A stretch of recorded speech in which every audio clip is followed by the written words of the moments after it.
Railway running স্টাফদের কর্মবিরতি প্রত্যাহারে ভোর থেকেই শুরু হয়েছে ট্রেন চলাচল, স্বস্তি ফিরেছে যাত্রীদের মাঝে। বিস্তারিত জানাতে রাজধানীর কমলাপুর নারায়ণগঞ্জ থেকে সরাসরি যুক্ত হচ্ছেন সহকর্মী হাসান মাহমুদ ও বিল্লাল হোসেন। শুরুতে যাচ্ছি কমলাপুরে। হাসান, ট্রেন চলাচলের সর্বশেষ পরিস্থিতি কি, আর কোন কোন রুটে ট্রেন ছেড়ে গেছে কমলাপুর থেকে? ইশিকা, আপনাকে ধন্যবাদ। আপনি যেমনটা বলছিলেন যে সকাল থেকে আসলে ট্রেন চলাচল শুরু হয়েছে। এর আগে আমরা দেখেছি গতকাল রাতে ঠিক 12:30টার দিকে বৈষম্য বিরোধী ছাত্র আন্দোলনের আহ্বায়ক হাসনাত আবদুল্লাহ তিনি একটি স্ট্যাটাস দিয়েছিলেন যে রেলের আন্দোলনরত কর্মচারী এবং কর্মকর্তাদের সঙ্গে পাশাপাশি রেলপথ উপদেষ্টা ফাউজুল কবির খানের সঙ্গে আসলে তারা একটি বৈঠকে বসেছিলেন। বৈঠকে আসলে সিদ্ধান্ত হয় রেল কর্মচারীদের যে দাবি দেওয়াগুলো ছিল সেগুলো মেনে নেওয়ার ব্যাপারে সর্বোচ্চ সহযোগিতা করবে রেল মন্ত্রণালয় এবং রেলের যে কর্মকর্তারা। এরপরে কিন্তু রাত 2:30টার দিকে আসলে তারা একটি সংবাদ সম্মেলন করে রেল চলাচল স্বাভাবিক করবার ঘোষণা দেয় এবং কর্মসূচি যেটি ছিল ধর্মঘট সেটি প্রত্যাহার করে। এরপরে কিন্তু আমরা দেখেছি সকাল 7টার দিকে কয়েকটি ট্রেন ছেড়ে গিয়েছে। এর মধ্যে চট্টগ্রামের সোনার বাংলা এক্সপ্রেস, কক্সবাজারের আরও একটি এক্সপ্রেস ছেড়ে গিয়েছে।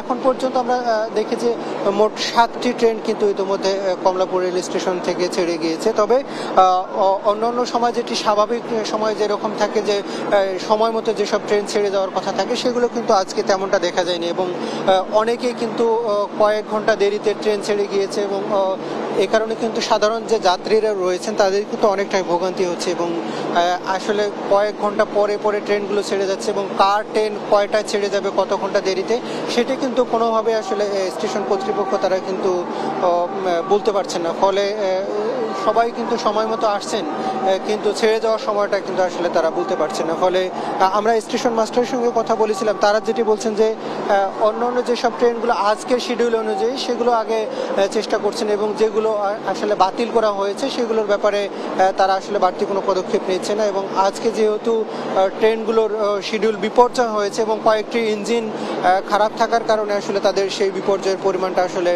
আরও একটু বেশি হয়েছে এবং সেখানে হয়তো আমরা আরও কিছুক্ষণ পরে আসলে বুঝতে পারবো যে কতটি ট্রেন এখন পর্যন্ত আজকের শিডিউল অনুযায়ী ছাড়তে পারেনি সেটা হয়তো আমরা জানতে পারবো। তবে তারা সর্বোচ্চ চেষ্টা করছেন ট্রেনগুলোকে যথাসময়ে ছাড়ার জন্য। যেহেতু কর্মসূচি প্রত্যাহার করা হয়েছে, রেল শ্রমিকরা নিজ নিজ কাজে ফিরেছে, ফলে কিছুটা সময় লাগছে। হয়তো আর দুপুরের পরে শিডিউলগুলো যেগুলো বিপর্যস্ত ছিল সেগুলো হয়তো কিছুক্ষণ পরে লেট শিডিউলে আসলে ছেড়ে যাবে। তবে এখন পর্যন্ত ট্রেনের কর্মচারীদের যে আন্দোলন ছিল সেই আন্দোলন কিন্তু প্রত্যাহার করা হয়েছে এবং তারা আসলে কাজে ফিরে এসেছেন।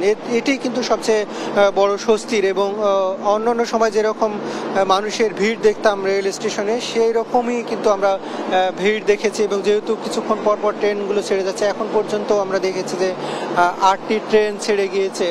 আমরা কিছুক্ষণ পরে হয়তো জানতে পারবো যে আসলে অন্য ট্রেনগুলো কখন ছাড়বে এবং শিডিউল কিন্তু এখন পর্যন্ত মোটামুটি স্বাভাবিক রয়েছে। তো আমরা এখানকার মোটামুটি ট্রেনের খবর এই ছিল আমার কাছে।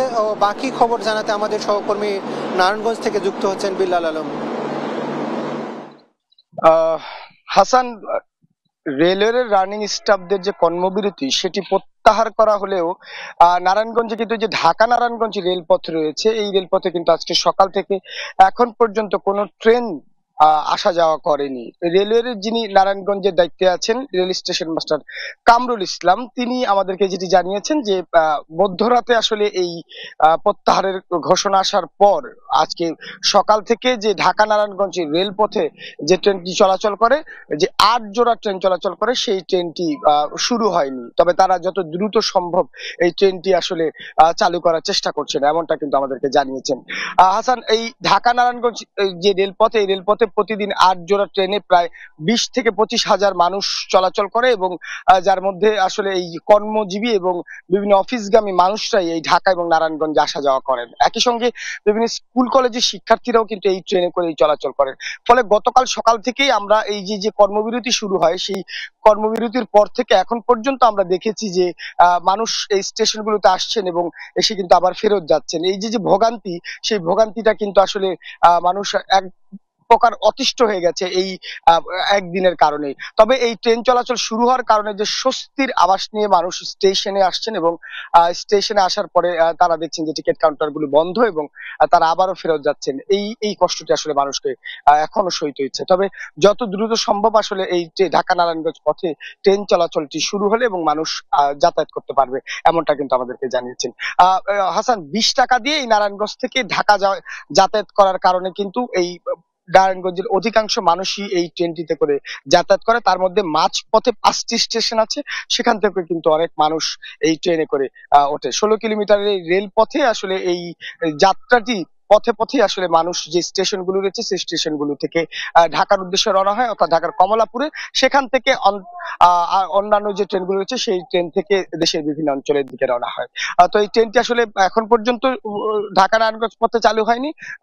কর্তৃপক্ষ জানিয়েছেন যে তারা দ্রুতই আসলে এই সেবাটি আসলে চালু করার চেষ্টা করছেন। তো হচ্ছে আমার কাছে নারায়ণগঞ্জ থেকে এই কর্মবিরতি প্রত্যাহারের পরে যে স্বস্তি ফেরার কথা রয়েছিল তা নিয়ে সবশেষ ফিরে যাবে স্টুডিওতে। ইশিকা।